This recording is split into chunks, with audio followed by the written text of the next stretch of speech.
Hello दोस्तों, मेरा नाम है प्रफुल्ल और आज हम लोग एक आर्टिकल पढ़ने वाले हैं जो हमारे साइंस टेक एक्सप्लेन सीरीज़ का ही पार्ट है। जैसा कि आप जानते हैं, इस सीरीज़ में हम लोग जो करंट अफेयर में आर्टिकल्स आते हैं उन्हें मेंस में जो डिस्क्रिप्टिव क्वेश्चंस आते हैं उनके और प्रीलिम्स में इन पर जो क्वेश्चंस आते हैं उसके हिसाब से पढ़ेंगे। इस पूरी सीरीज़ का जो फोकस है ना दोस्तों, वो ये है कि इनसे रिलेटेड अगर आपको कोई भी डिस्क्रिप्टिव क्वेश्चंस आता है तो आप ना उसका आंसर लिख पाओगे। जैसे कि अब इस आर्टिकल की हेडलाइन जो आप पढ़ सकते हो कि why China sample return lunar mission जो है मैटर्स।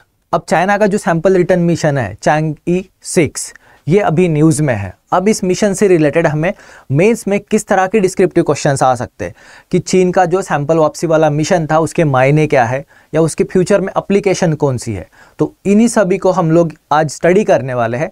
और मून से रिलेटेड अगर आपको कोई भी डिस्क्रिप्टिव क्वेश्चन आता है तो उसका आंसर दोस्तों आप इस आर्टिकल से, इस वीडियो से लिख पाओगे। अभी जैसे इंडियन एक्सप्रेस में एक न्यूज़ आई थी दोस्तों कि why the success of Chinese sample return mission matters. अब ये जो हेडलाइन आई थी, ये जो आर्टिकल आया था, इससे रिलेटेड दोस्तों हमें कुछ क्वेश्चंस आ सकते हैं डिस्क्रिप्टिव के। जैसे कि एक सैंपल क्वेश्चंस को हम लोग पढ़ते हैं, हमें इस तरह के क्वेश्चंस दोस्तों मेंस में आ सकते हैं। जैसे कि a race to the moon has intensified in recent years with several countries and private companies planning lunar mission. अब बहुत सारी कंट्रीज़ के बीच में ना मून जाने की होड़ सी मची हुई है।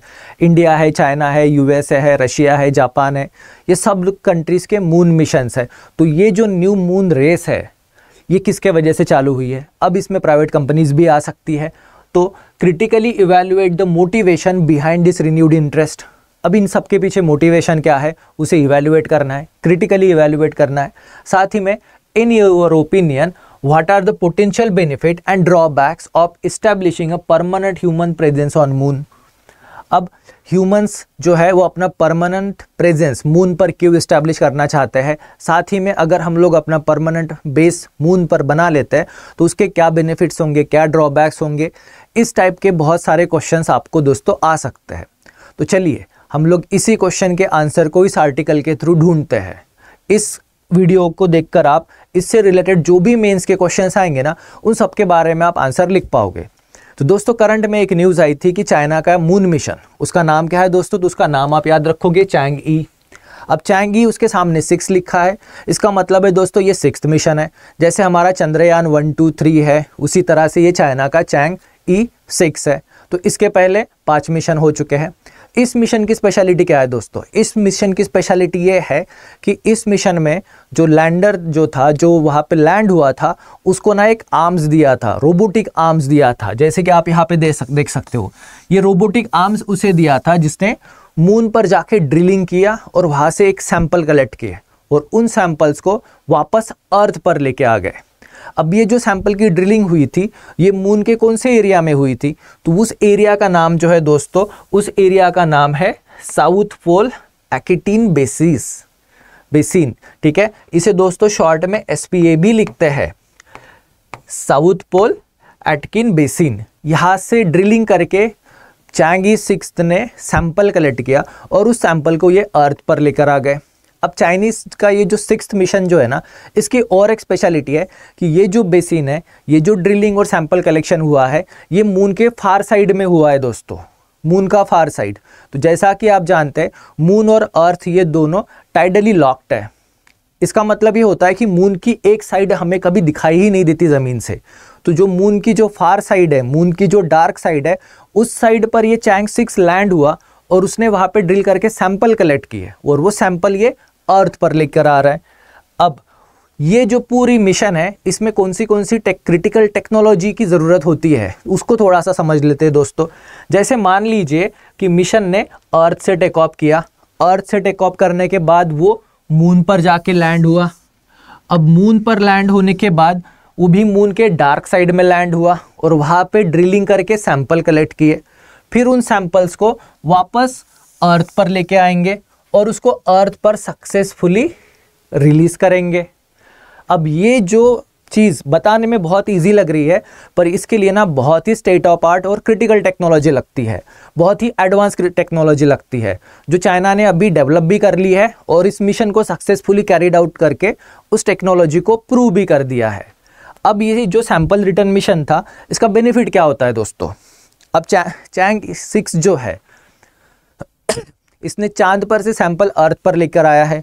तो क्या ये दुनिया का सबसे पहला मिशन है जिसने चांद पर से कुछ सैंपल्स, अब सैंपल्स मतलब क्या दोस्तों, तो सॉइल है, रॉक्स है, कुछ पार्टिकल्स है, इन्हें कलेक्ट कर कर अर्थ पर लाने वाला ये सबसे पहला मिशन है क्या? तो नहीं दोस्तों, ये सबसे पहला मिशन नहीं है। इससे पहले दोस्तों यूएसए का जो मून मिशन हुआ करता था अपोलो मिशन, तो उसका अपोलो 11 जो है, जो जुलाई 69 में लैंड हुआ था, अपोलो 11 ने भी मून से 22 किलो का मटेरियल लाया था जिसमें दोस्तों 50 रॉक्स थे। फिर उसके बाद रशियन मिशन, सोवियत यूनियन का मिशन, जिसे हम लोग अभी रशियन मिशन बोलते हैं, तो सोवियत मिशन जो था मून का, उसका नाम था दोस्तों लूना 16। अब ये लूना 16 ने भी मून पर से सैंपल कलेक्ट करके उसे अर्थ पर लाए थे स्टडी करने के लिए।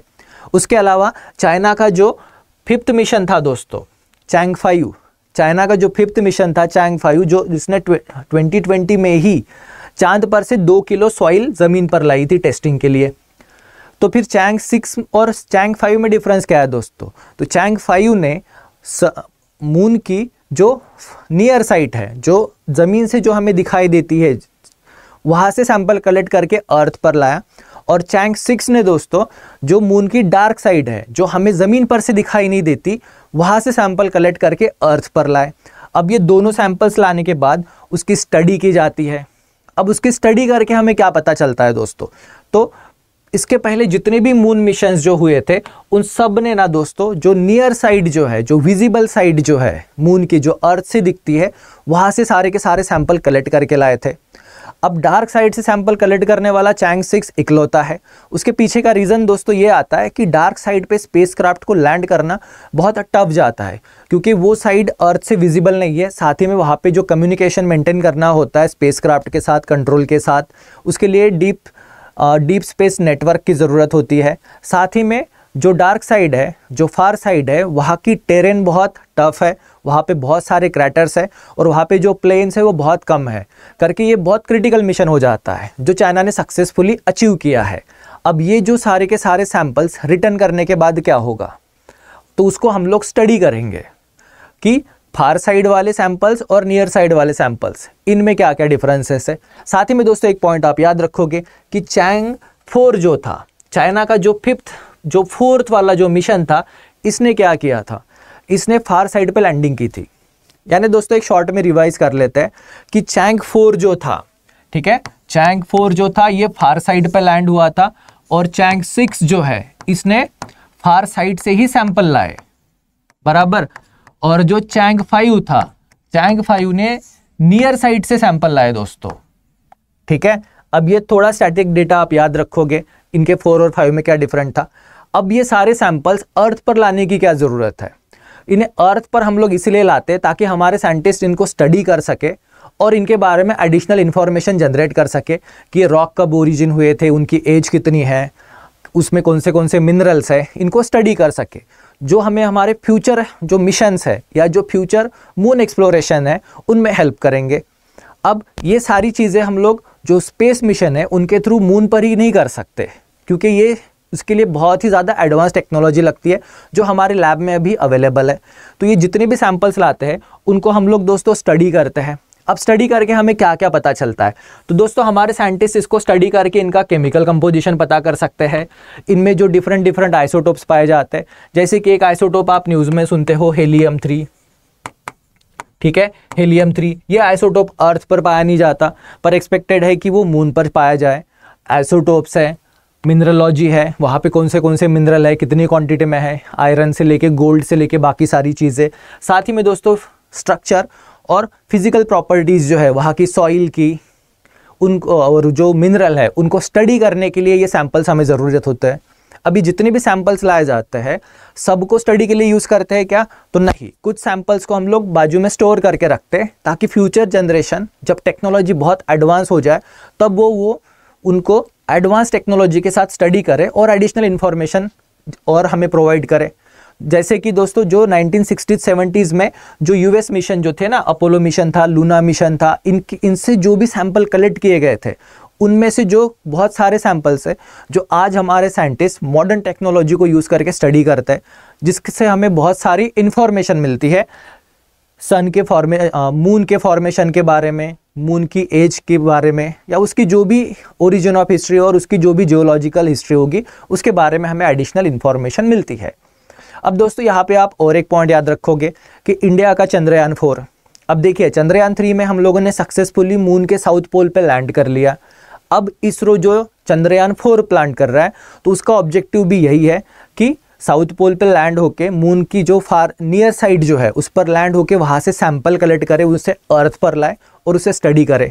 तो दोस्तों ये पॉइंट आप याद रखोगे कि चंद्रयान 4 का ऑब्जेक्टिव है कि मून पर लैंड होके वहाँ से सैंपल कलेक्ट करे और उसे वापस अर्थ पर लाए स्टडी करने के लिए। ये हमारे इसरो का भी मिशन है। उसके साथ ही दोस्तों अब ये जो सैंपल्स हमने मून से अभी तक के जो लाए थे, इनसे हमें क्या क्या पता चला?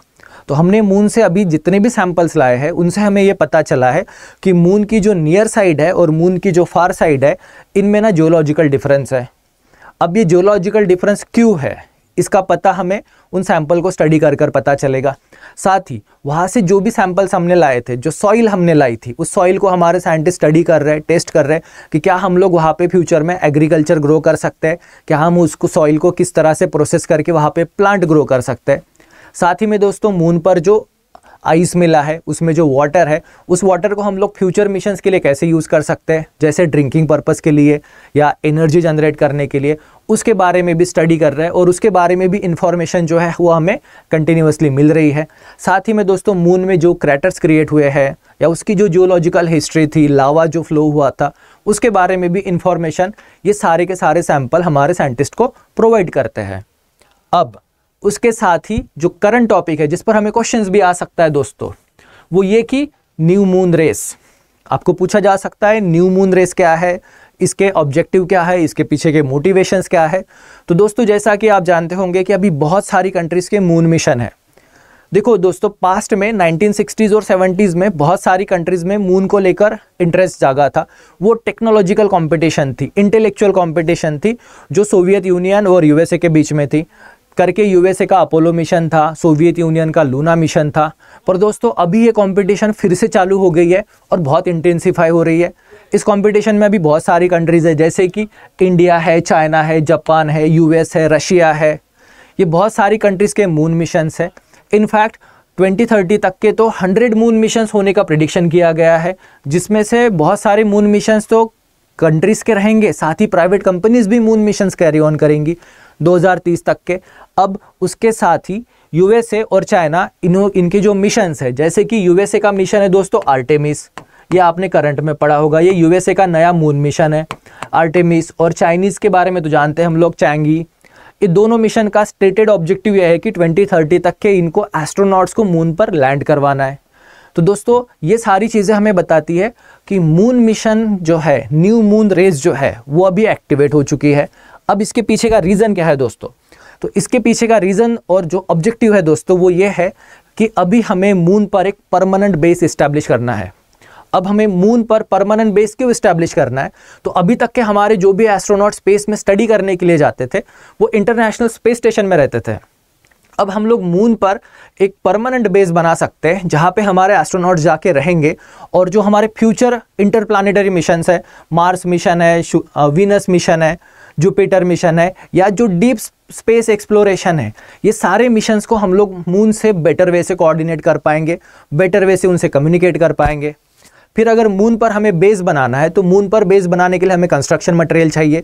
वहाँ हमारे जो एस्ट्रोनॉट्स रहेंगे उनको खाना लगेगा। उसके लिए वो खाना प्रोड्यूस करने के लिए क्या वहाँ की सॉइल फर्टाइल है या वहाँ पे हम लोग खाना प्रोड्यूस कर सकते हैं। उन्हें ब्रीदिंग के लिए ऑक्सीजन भी लगेगा, पानी भी लगेगा, एनर्जी भी लगेगी। तो उसमें जो मून के जो रिसोर्सेस है लाइक वाटर, जो हमें एग्रीकल्चर में भी हेल्प करेगा, फूड प्रोड्यूस करने में, ड्रिंकिंग के लिए, साथ ही ब्रीदिंग के लिए ऑक्सीजन भी प्रोवाइड कर सकता है, साथ ही हाइड्रोजन हमारी एनर्जी की रिक्वायरमेंट भी फुलफिल कर सकता है। तो इन सब को स्टडी करने के लिए मून मिशन की जो रेस है, मून की जो रेस है वो दोस्तों इंटेंसिफाई हो रही है। तो दोस्तों अभी आप याद रखिएगा, मून मिशन, मून रेस जो चालू हुई है उसके पीछे का मोटिवेशन ये है कि हमें मून पर एक परमानेंट बेस बनाना है जो हमारे फ्यूचर के जितने भी स्पेस एक्सप्लोरेशन है या डीप मिशन है उनको कोऑर्डिनेट करेंगे, जिसके वजह से मून रेस जो है दोस्तों इंटेंसिफाई हो गई है। तो ये था हमारा पूरा क्वेश्चन, पूरा आर्टिकल। अब इस आर्टिकल पर हमें जो क्वेश्चन जो हमने सबसे पहली स्लाइड में देखा था, अब फिर से उसको पढ़ते हैं कि देखिए, the race to moon has intensified in recent years with several countries and private companies planning lunar missions. Critically evaluate the motivation behind this renewed interest. तो दोस्तों अभी आप इसका मोटिवेशन भी लिख सकते हैं कि इस नई मून ये जो नई मून रेस है इसके पीछे का मोटिवेशन क्या है। साथ ही में critically evaluate in your opinion what are the potential benefit and drawbacks of establishing permanent humans per presence। अब ये जितने भी क्वेश्चंस है आप इसका आंसर इस वीडियो को देखकर, इस आर्टिकल को पढ़कर दोस्तों लिख सकते हो। अब इस पर हमें क्या सिर्फ डिस्क्रिप्टिव क्वेश्चन से आते हैं? तो नहीं दोस्तों, हमें कुछ ऑब्जेक्टिव क्वेश्चंस भी आ सकते हैं प्रीलिम के हिसाब से। तो चलिए एक क्वेश्चन को हम पढ़ते हैं। जैसे कि यहाँ पूछा गया है, the recent search in a lunar mission bye multiple countries is likely driven by. यहाँ पे मोटिवेशन पूछा है, तो उसका मोटिवेशन क्या है दोस्तों? जैसे कि B, a potential for scientific discovery and resource utilisation. अब और एक क्वेश्चन हमें इस पर आ सकता है प्री के पर्सपेक्टिव वाला कि what distinguish Chinese 6 from previous lunar mission. तो प्रीवियस लूनर मिशन और ये जो चाइना का 6th मिशन है, इसमें क्या डिफरेंस है? तो चाइनीज 6th मिशन ने मून की जो डार्क साइड है, जो फार साइड है, वहां से सैंपल कलेक्ट करके लाए हैं। ये पहला मिशन है जिसने डार्क साइड से सैंपल कलेक्ट करके लाए हैं। तो दोस्तों आई होप कि ये आर्टिकल आपको मेंस में डिस्क्रिप्टिव क्वेश्चंस को लिखने में, और साथ ही अगर प्री में कुछ क्वेश्चन आ जाता है जैसे चाइनीज मिशन का नाम क्या है, इंडियन चंद्रयान 4 का ऑब्जेक्टिव क्या है, उस टाइप के क्वेश्चंस आप प्री में भी लिख सकते हो। आई होप कि आर्टिकल आपको यूजफुल लगा होगा। Thank you.